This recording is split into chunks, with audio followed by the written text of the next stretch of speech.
मानो तो भगवान, नहीं तो पत्थर, या मानो तो सब कुछ, नहीं मानो तो कुछ भी नहीं। ऐसा कहने वाले व्यक्ति अपने खुद के ही इष्ट देवताओं को झूठा साबित कर रहे हैं और कुछ नहीं।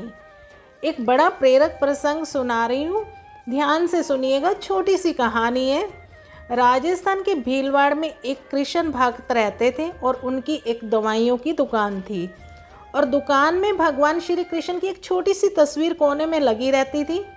और जब भी वह दुकान खोलते, साफ सफाई करके और तस्वीर की भी सफाई करते और बड़ी श्रद्धा से धूप बत्ती करते।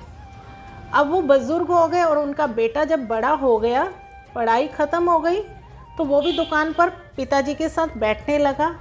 पर वो जब अपने पिताजी को ये सब करते हुए देखता, वो कहता पिताजी को, ये सब कुछ नहीं है, भगवान वगैरह कुछ नहीं होते, ये सब मन का वहम है। शास्त्र तो ये कहते हैं सूर्य अपने रथ पर ब्रह्मांड का चक्कर लगाते हैं, जबकि विज्ञान ने ये सिद्ध कर दिया है कि पृथ्वी सूर्य का चक्कर लगाती है।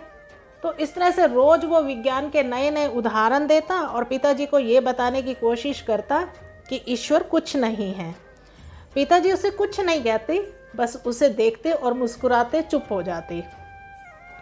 क्योंकि कहते हैं ना, आस्तिक और नास्तिक में जब इस विषय पर तर्क वितर्क होते हैं तो हमेशा नास्तिक ही जीतता है, आस्तिक व्यक्ति चुप ही हो जाता है।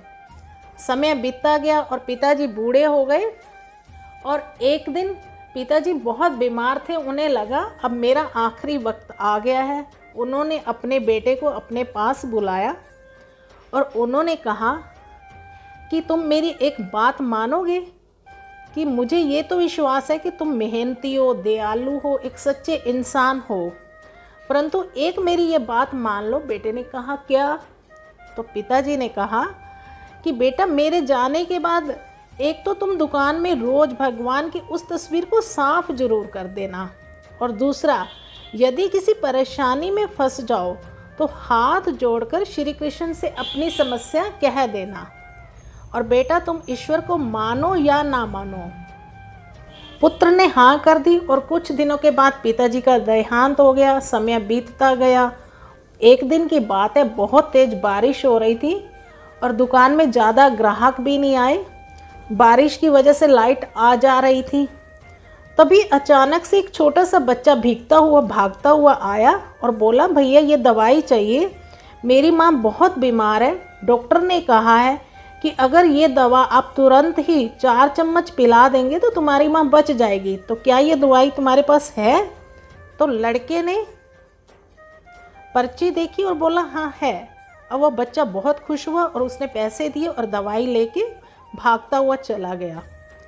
परंतु जैसे ही लाइट आई तो उस लड़के का माथा ठनका, उसके माथे पर एकदम से पसीना आया। उसने कहा ये तो अनर्थ हो गया।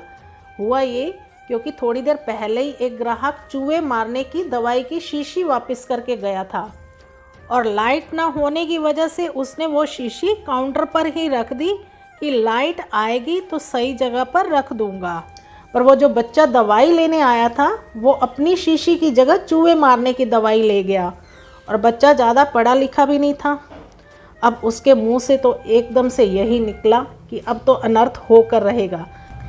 तभी उसे अपने पिता की बात याद आई और वह तुरंत हाथ जोड़कर उस भगवान कृष्ण की तस्वीर के सामने बड़े दुखी मन से प्रार्थना करने लगा, हे प्रभु, पिताजी हमेशा कहते थे कि आप हैं, यदि आप सचमुच हैं तो आज ये अनहोनी होने से बचा लो। एक माँ को उसके बेटे द्वारा जहर मत पीने दो।